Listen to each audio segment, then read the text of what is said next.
Hello, this is Mickey Desai. This is The Thing About Cars, coming to you as always from Strongbox West in Atlanta, Georgia. Around the table today we've got Ben, Becca, and Jennifer. Hey, thank you for joining us, Jen. Yay! You told me not to clap. Yay! They've been excited. They want me to talk, but I'll talk a little bit today, this episode. Yes, so first we're going to take care of some business, and then I'm going to do a quick moment of Grand Trivia Auto. The business is, as always, thank you for rating us online. Thank you for subscribing to The Thing About Cars and for telling our friends about it.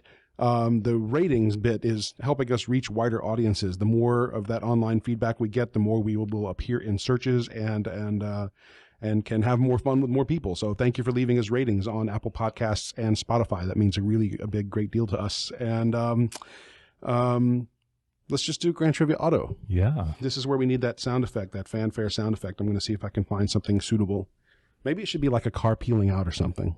Yeah, that gets used for a lot of things in automotive media, though. Sure. Maybe an engine revving, maybe? Maybe combine a car sound with like a cheering crowd or something. I don't know. Or an auga horn. Something.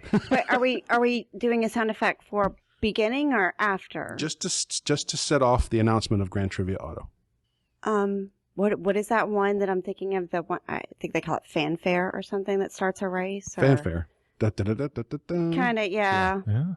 Could work. So anyway, all right. So our moment of Grand Trivia Auto for today. We may have done this one before, so I'll fly through it, and if it is a repeat, then we'll just do another one. Aston Martin designed a customized car for the Prince of Wales that runs on what? Was it wood shavings, hydrogen, wine, or cooking oil? I think we've done this one before. I have so many snarky jokes. So Aston Martin, did the car run on wood shavings, hydrogen, wine, or cooking oil for the Prince of Wales? If we haven't done that before, then good. Let's save that. We'll come back to that answer at the end of the episode. At the top of our hey, you know what we've not been talking about? What's that? Italian Car Day. That's right. Italian Car Day is coming up again? Yes, it is. Already? Already. I'm pulling it up to see if we can get the dates on this. It's anybody can go to ItalianCarDayAtlanta.com. That's where you find all the information. Last year it was in a park in Norcross. This year apparently, what with all the rain, they're actually doing it on asphalt paved streets in Norcross, downtown Norcross. Wow. And the show venue will be on South Peachtree Street in downtown Norcross. We saw a lot of cool stuff there last year. Yes, we did. Becca, were you with us? No, I was not. You were not. I went to the Cherry Blossom Festival. Yeah. Oh. I went to a couple, but I did not go to the Italian Car Day. Yeah. There were a couple of old Alphas there that were really cool. There were a couple of new Alphas there that were really cool. Oh, yeah. But I only saw one Lambo. But I think people forget, there's a lot of Italian car heritage that you will get to look at on that day. You know, and absolutely, it's kind of, dare I say the word, Italian cars are kind of sexy.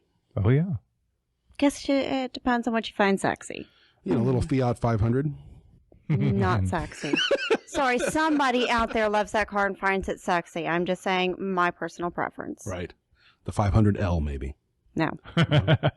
Well, if you find the Multiplus sexy, then you've really got some interesting things going on.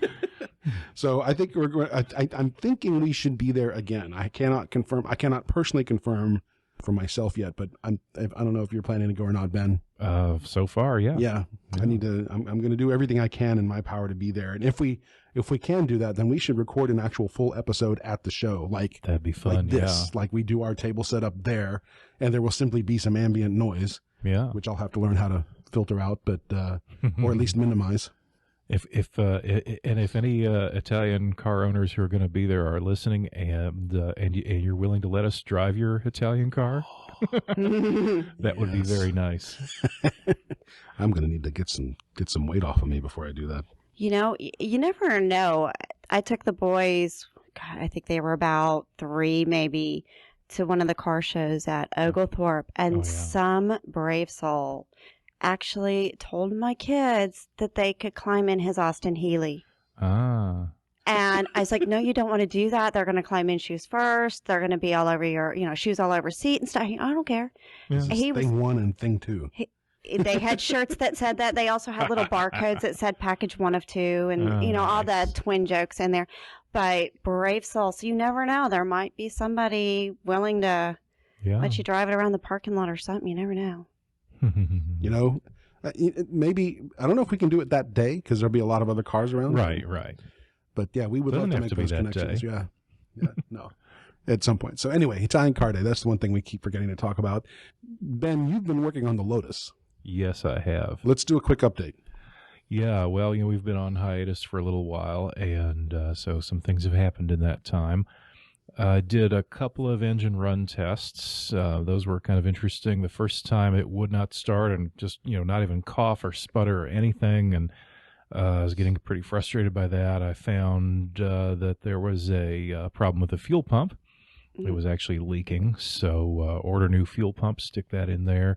Then I still have some starting problems. I find there's an electrical issue under the dashboard someplace.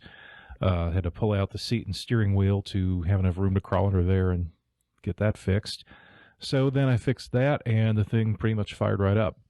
And it ran pretty well. I need to work on the ignition timing, but I noticed between that and then the subsequent run, Wait. So this is the first time the car has been fired up in how long? 4 years. 4 years. That's amazing. Yeah.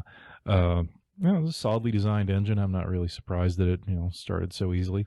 But once I had the bugs worked out anyway. Right. But so the second run, I was going to get the ignition timing a little more properly set. But before I was able to get to that, I noticed some oil droplets floating around. In fact, when I turned on the timing light, the strobe of it, I'm seeing little suspended oil droplets in the air. I'm like, oh no, this is not good. Well, you've heard my joke. Which? Why don't the British make computers? Oh, yeah. They can't figure out how to give one an oil leak. Right. Anyway. Yeah, but... and it could be part of the engine breaking in, too. But airborne droplets, and they were actually, there's that little ledge on the lower tank of most radiators. They were forming a little puddle there. That's, that should not be happening. That's not good. No. So I start, kind of tearing things apart, trying to find the leak. And in the process of doing that, I found a couple of fastener issues. There's a bolt that goes into the front of the block through the water pump and front cover that was broken off in its hole. It was just sitting in there by gravity, basically. Huh. And there was another one that's on the front left corner of the engine. It goes upward into the cylinder head through a flange on the front cover. And that one was loose. And when I tried to tighten it, I had hardly applied any torque at all when it did the, nope, I'm stripped thing. Is there a torque rating guide that you have for those? Yeah, but I think I was probably applying somewhere in the neighborhood of ounce inches when it did its stripped routine. So new bolt. Yeah. So pull the head off, pull the front cover off. I spent some hours getting it all apart. I've got it basically down to the block now, and I lucked out on both of these fasteners. I found that the one that was broken off in the front of the engine, as I had suspected, it had been over-torqued. Some of the forum guys said that bolt is prone to corrosion since it goes through the water pump. And that often causes problems with them being stuck in the hole. But I found this one had, in fact, been over-torqued. There was no sign of corrosion on it. But the bottom two threads on it, or the leading two threads on the bolt, looked a little compressed.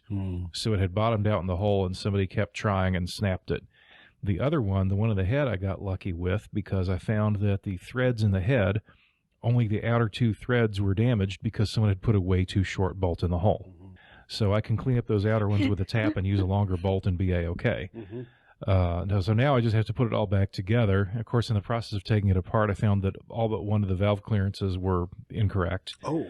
And this is one of those... and this was supposedly a rebuilt engine. Yeah, less than 1,000 miles ago, I'm guessing. So somebody clearly did not do it correctly. Yeah, I don't think they did. Yeah, and this is a valve train that uses what's called a shim and bucket valve adjustment, where you've got basically a tappet that the cam pushes on. Underneath the tappet, you've got a little bit of a shim, and the shim then pushes on the valve stem, and you change your clearance by changing out the shims. Of course, it means pulling the camshafts off to do this. Right.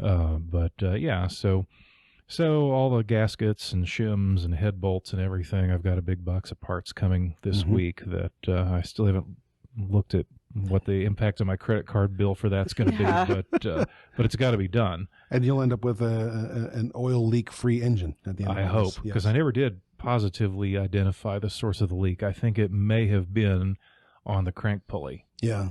It's one of these ones where the pulley itself has a flange that goes along the end of the crankshaft. The whole pulley itself, though, well, the pulley's flange goes through the front oil seal, as opposed to just hanging out on the end of the shaft. And that may have had something to do with it.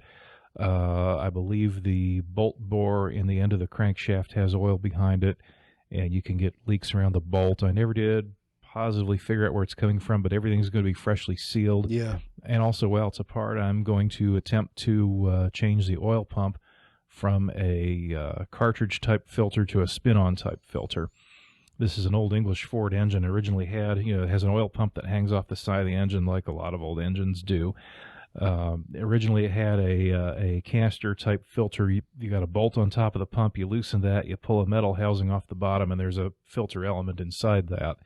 But somewhere, I think in the 60s, they switched to a spin-on type filter, and so that's what I've got. I've got a new pump that will bolt right on that uses the spin-on filter.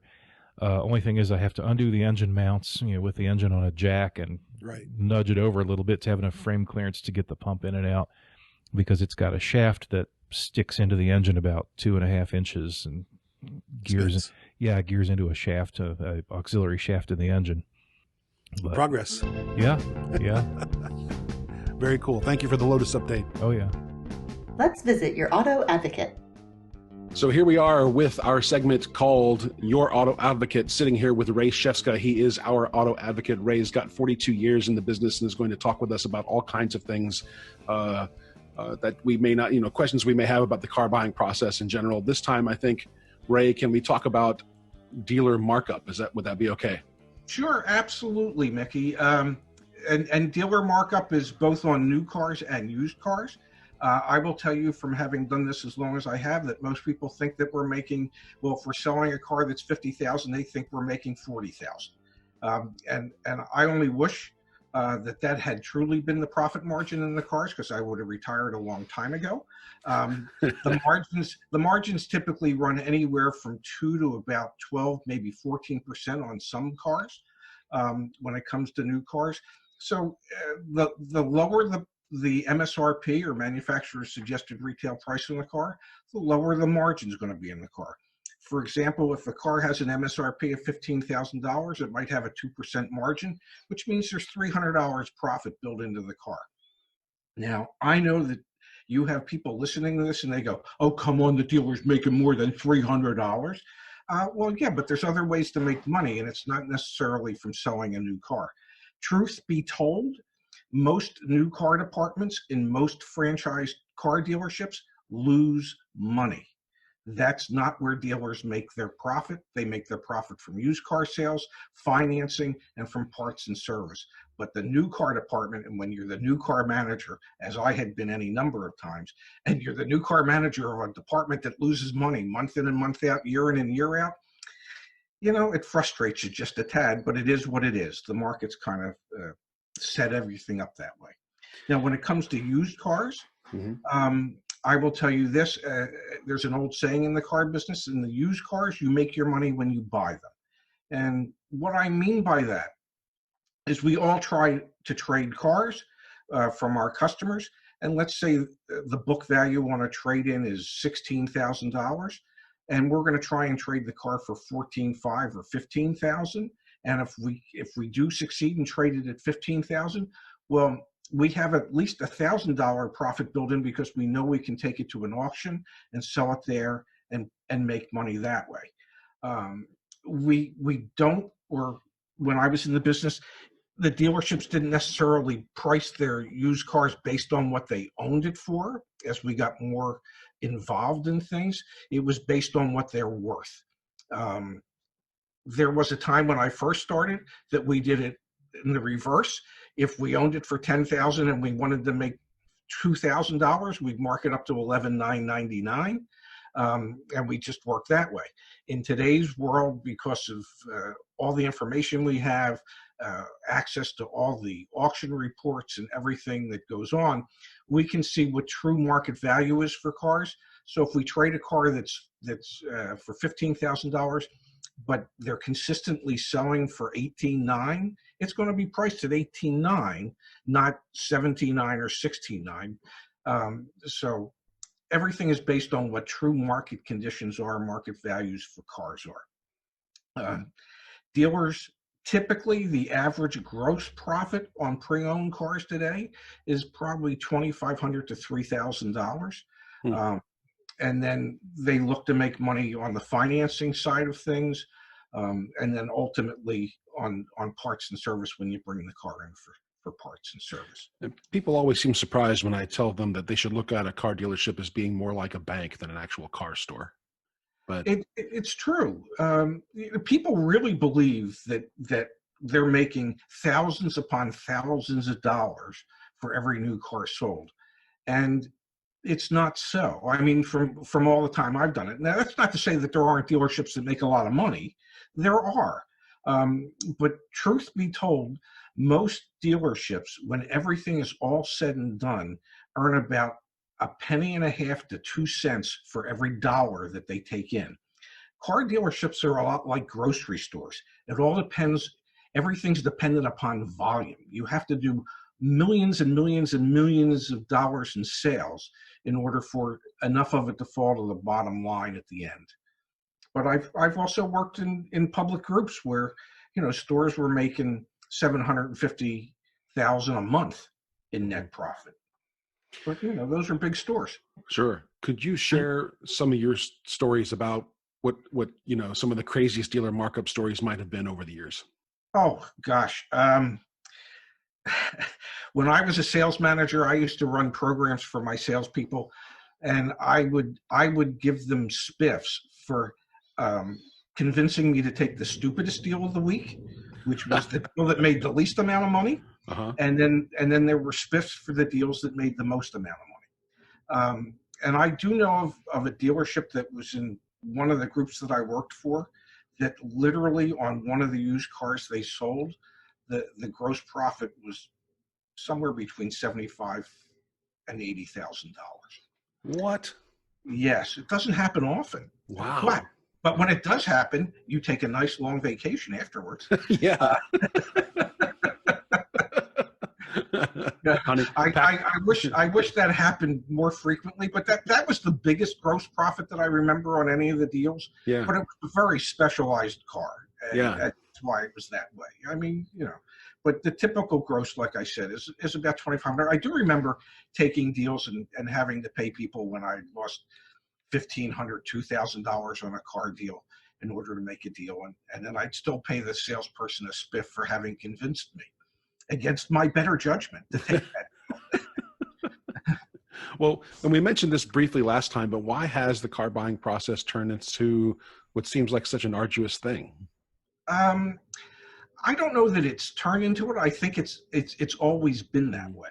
And it's one of the things that I've kind of railed against most of my career in the car business.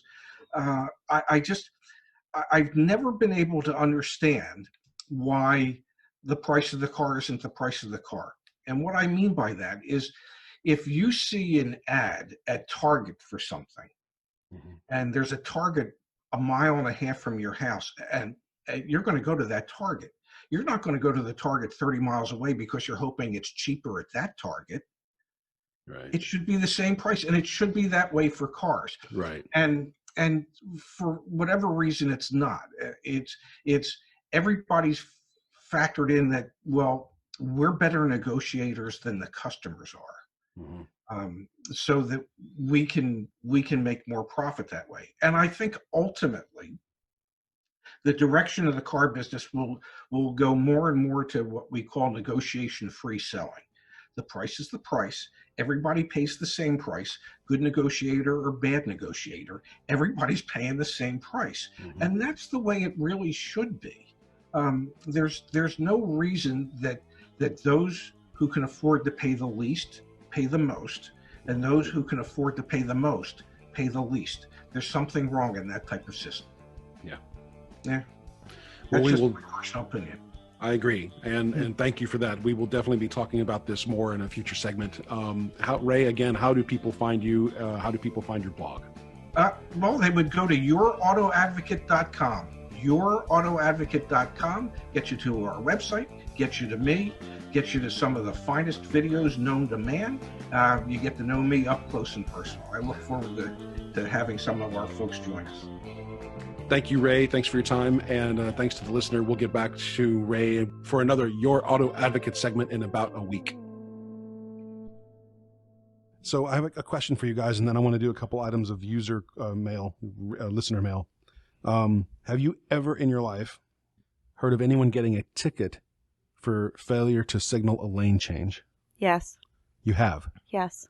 I never have until maybe like a week ago. Well, most of the time they just ignore that. It's so rampant that people just zip in and out without using signals. But no, I've heard of people getting that ticket, and people getting crossing through the gore. I've heard of people getting those. No, that I understand. The gore is one thing. I'm talking specifically about lane changes alone. I've never heard of anyone getting a ticket improper lane change. Improper lane change. Never in my life until someone wrote in one of our forums. It was a Reddit forum. It wasn't one of ours. That he got a ticket for failure to signal a lane change. Should he contest it? Should he plead nolo? What should this person do? And all this legal advice starts flooding in because he's an out-of-state driver. It's not a moving violation. Yeah, signal lane change is a moving violation. It is. I'm sorry. Yeah. I was lumping it with something else. No, you're right. I'm sorry. Brain fart. Failure to signal lane change. And I'm like, I've never heard of anyone getting a ticket for that, which makes me think, it makes me think a couple different things. Is one, it's a really poor excuse just to pull somebody over for that. But if you're going to enforce the rule, then maybe it would seem like in a city like Atlanta that particular rule is worth more enforcing more often. Right. Because people don't change. People don't use their signals enough in this town. No. Right. Yeah. No, there was a top 10 list about cars in Georgia. And I believe the number one on that list was if the turn signal's on a car, you can rest assured it was on when they bought it. Yeah. Nice. Well, you've seen that bumper sticker, forget world peace, visualize using your turn signal. Oh, I like that. Yeah. So anyway, failure to signal interchange. All right, let's do a couple questions here. Where are my questions? Here we go. Robert, our friend Robert asks, BMWs seem to lose their value much faster than Mercedes do. Why? Because it stands for big money waste. I'm sorry. That was a cheap shot in there. I'm very sorry. If we're going to play that game, in German it stands for Bumse mich wieder, which means screw me again. I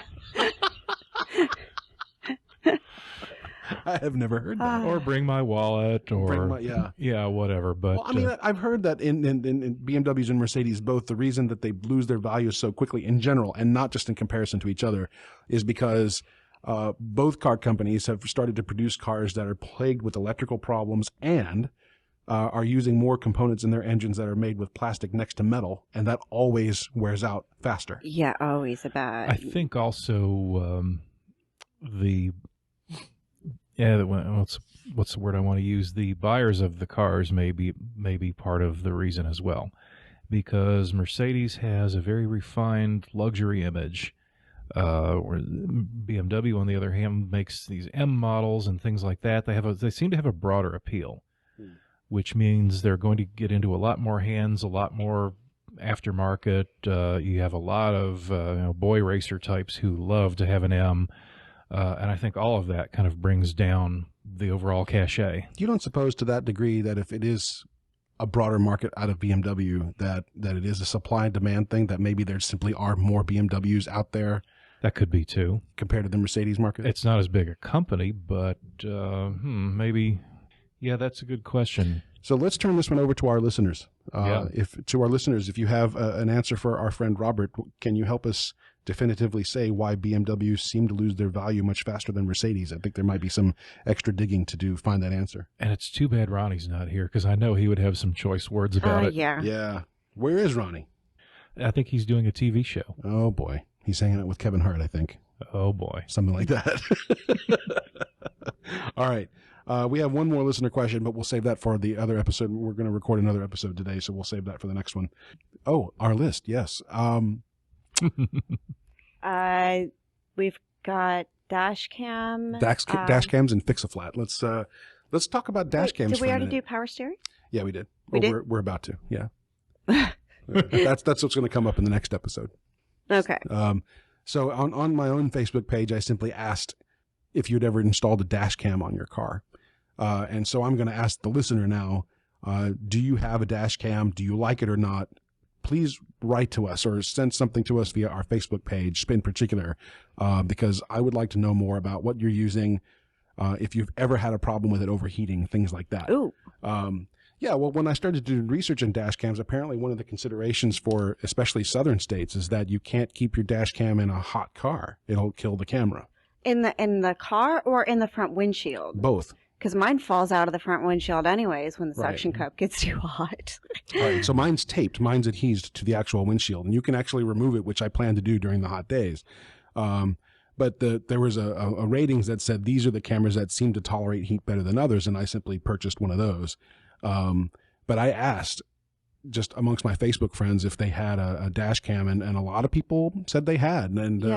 And I'm beginning to think more and more that having one is a better idea than not having one. Yeah, I wonder definitely. if the heat issue is more to do with the actual camera components or with any rechargeable batteries that might be in them. Yeah, I think it's a capacitor thing. Because I've seen a lot of rechargeable batteries get basically killed by being in hot cars. Mm-hmm. You know, I know for one, this job I used to have years ago, we carried, radios and walkie-talkie type things with us, and we keep a couple of extra charged batteries in the glove box of our company vehicles, and the batteries would maintain their charge until the summertime, and then just Exactly.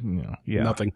And we charge them every week, so it's not like we left them in there forever. Right. What do you think, Jen? You have a dash cam in your car? No, You want one? couldn't hurt. Can't hurt. And the only reason I started to seriously think about it is because I saw like a few incidents all in the space of like 10 days. Like 3 things happened in 10 days. And I'm thinking, man, it would have been handy to have a recording of that. Three things happen on every little trip that I make in the car. Oh, yeah. So yeah. it's justified. And now they make dash cams that not only record the outside of the, the front of the car. Now they have dual lenses so that you can record what's happening in the car and behind you at the same time. Mm-hmm. And I've heard that Lyft drivers like these so that, they can film the interaction with the passenger in case any of that ever comes to question. And in countries like Russia, where their laws are well, let's just say different. Yes. There's a lot more fraud being committed. People will jump in front of cars, and Russia also has a situation where insurance companies basically won't pay a claim unless you've got evidence. Right. Yeah. Well, Right. which was going to lead me to say, just real quick, it is a sad statement about, nowadays society, whatever, that you have to go to such extremes to protect yourself and be your own advocate. Yeah. Mm-hmm. Very much so. It's disappointing. So now I have this Viofo, I think is how you pronounce it, this not too expensive dash cam that's sitting in the front windshield of my car, and I'm curious what other people have got. So please write to us. Tell us what you're using in your car, and we look forward to hearing from you about that. The next thing that I want to talk about real quick. All right. So I have a rant that I discovered on Reddit, and I wrote to the person. His name is, his user ID is Thrift Store Hacker. Thrift Store Hacker had a funny rant I thought was worth sharing here, and he gave us permission. He says he has a rant about key fobs. He has to reprogram them about once a month in his shop. He runs a shop, apparently. Okay. In his words, these are his words, quote, "Some Karen lets her crotch goblin play with the key fob for her SUV, and it won't work when they get back to the car. Some key fobs can be deprogrammed by holding both the lock and unlock buttons at the same time. When this happens, the key can be easily reprogrammed, but half the time the vehicle comes in on a tow truck because the owner cannot find the emergency keyhole to access the vehicle without power locks." He says, Really? the repair cost. If you're a nice customer, usually I'll do it for free. If you annoy me, I'm going to charge you the shop minimum. But seriously, stop letting your kids play with the key fobs. I can't believe that he said, and then you repeated crotch goblin. Those are his words exactly. I know. I'm just saying. Yeah. I was not aware of that deprogramming thing there. So, Me either. Yeah. So obviously nobody else is. So. Well, clearly no one else is. Yeah. But the modern key fobs in particular tend to be a lot more of a pain in the neck than the older ones do. Like for my old Mazda, the key fob was simply a remote. Yeah. You merely had to pair it with the car. There was no extra programming to be done. But the newer ones, it's like they keep on complicating the plumbing, and therefore they're easier to mess up. Any case, that was our little key fob rant. And not knowing where to use the physical key. I mean, that's something, if your car has it, that's something you really should know. Right. Right. It's in the owner's manual. Just look it up. Right. It's in the common sense book. I'm just saying. Some of them are very easy to find, too. It goes in the keyhole. You call it the common sense book. That's funny because when I wrote to Thrift Store Hacker, he said, I like your podcast. I have another topic for you. He says, how many people actually read the owner's manual to their vehicle? Right. You would think that if a person plunks down a significant amount of their yearly income to buy a vehicle, they may want to read the actual instruction manual. And yet, I mean, I know I do. Yeah. Yeah, I do. I read the owner's manual even if it's a used car. I even Absolutely. have all the shop manuals, which are, starting at $4 $300 more to get. Right. And no, I'd like to have all my documentation information on my vehicle. I will never forget, too, the last new car that my father dealt with. It was a Smart for 2 that my stepmom purchased in 2009. It was kind of an impulse buy. He was a little upset with her at first. He said, I can't believe you went out and spent $14,000 without asking me. But the thing grew on him. And an example of that was that he was sitting there, in his chair watching TV. She's sitting in the other chair, and he's reading the manual, and he keeps perking up and going, hey, honey, hey, it says it'll do this. Oh, and if you do this, then that feature will do that. And I mean, he got into it. I don't go that far when I read the manual, but I do like to know what it says. I want to know if there's stuff in there. Yeah. Well, and then I test it out, and I've learned that the Pontiac, it's supposed to give me engine codes and various things. It doesn't work. Yeah. I mean, it's supposed to. Other people claim it works. And there might be some stuff in that manual that's not intuitive, but you might find pretty cool. Like one thing I found out for mine, and I have yet to remember to follow up on this, was that my Mazda, apparently, you can program how the on-off ignition features respond to the smart key. Mm-hmm. A dealer has to do it, but I keep thinking about this and going, I also found out from my manual that the little greeting that comes on the center display on the dashboard can be user programmed. Huh. It says, whenever you open the door, it lights up and says zoom, zoom. I keep thinking I should, program it to say, like, filthy things in foreign languages or something. There you go. My Mazda had a center console that was supposed to read the radio station, but since I wasn't ever using the radio, we made it say hug a Wookiee. Nice. Per my wife's suggestion, because she likes Wookiees. Wookiees are cool. Wookiees are cool. But not a, what's the other Ewok? Oh, yeah. Why wouldn't you hug an Ewok? Because Ewoks just piss me off. But they're cute, cuddly little teddy bears. They are not. They're annoying little marketing things that George Lucas put on the screen when he disenfranchised his viewing base. And their legs aren't long enough to reach the pedals. Right. Thank you. So who really cares what an Ewok feels about my car? Of course, a Wookiee, on the other hand, is going to need to drive a big old truck because he's got legs too long for the pedals in most cars. They should feed all the Ewoks to the Sarlacc. We seem to have gotten off of cars here. I'm sure I just pissed off a lot of Star Wars fans while I'm Ewoks. Oh my God. All right. Ewoks are cute. Anyway. I have no further comment on the matter. Should we start talking about the Millennium Falcon then, since we're going that way? It's more or less. It's his. Maybe Ford should release a Falcon again and call it the Millennium. It's Han's Mustang. Yeah, that's right. That's exactly right. I'm just saying, if we're gonna do Star Wars on here, it's got a lot of truck parts in it. Right. Truck. Well, and here, speaking of trucks, and we're completely off the topic of cars, but I saw this picture. That's why I was trying to. Yeah, I saw this picture once of the Falcon, and it was described as a freight pusher, right, a freight mover, so that gap that's in the front of the ship would take a freight container and grab it and then push it around the galaxy, and. But isn't that where the loading door opens in? No.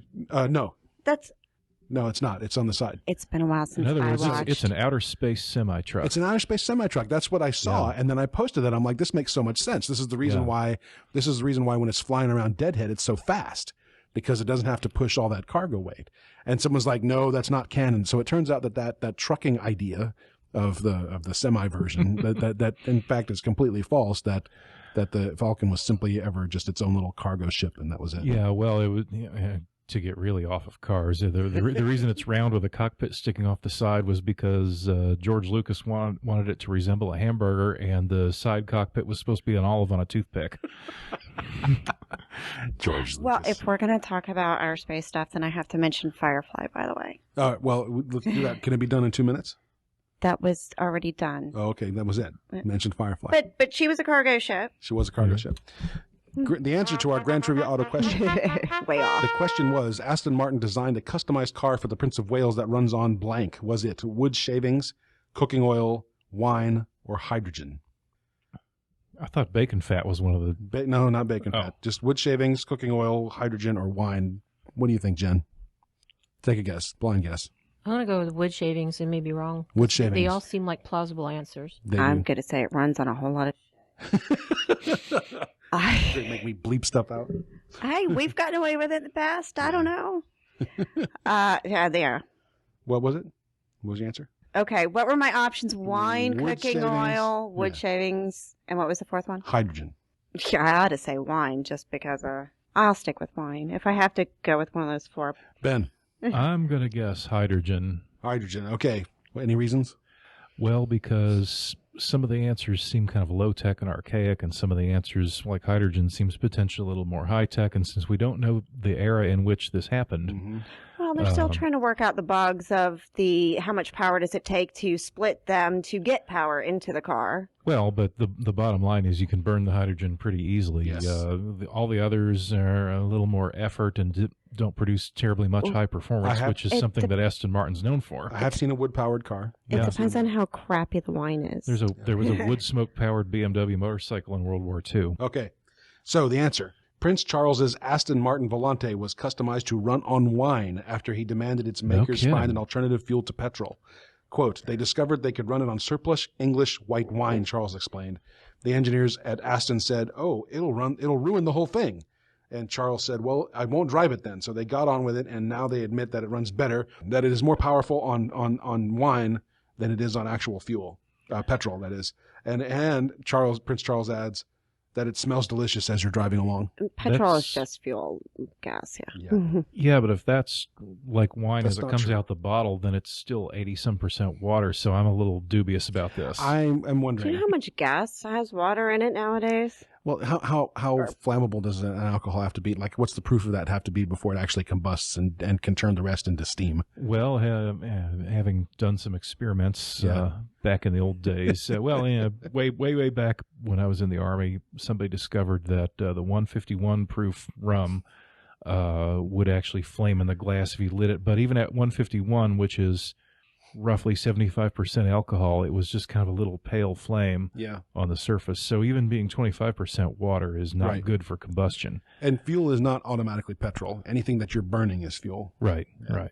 Okay, I'm just talking about American dialect versus English dialect, not necessarily the dictionary differences. But wine in its human consumable form will not burn. So that is our episode for the day. Thank you for joining us for the Thing About Cars. We are out of time. And as always, thank you for rating us on iTunes or Apple Podcasts, I guess it is now called, and Spotify. Those ratings actually help us out more than we can tell you. So thank you for doing that. Thank you for subscribing to the Thing About Cars and for telling your friends about us. Hopefully you think we're having a good time, and we'd love to see you join us here at the table, maybe even someday. What else we got for business? We will see you at the Italian Car Day, and I'm hoping I can be there too. Maybe we could do some full-fledged episode recording while we're there. It'll be bellissimo. It'll be. And thank you. If you please support us on Patreon. We like your support on patreon.com/thethingaboutcars. And we will see you with another episode in about a week. Bye. Ciao. Ciao. Thank you for listening. This has been The Thing About Cars. We'll see you on the road.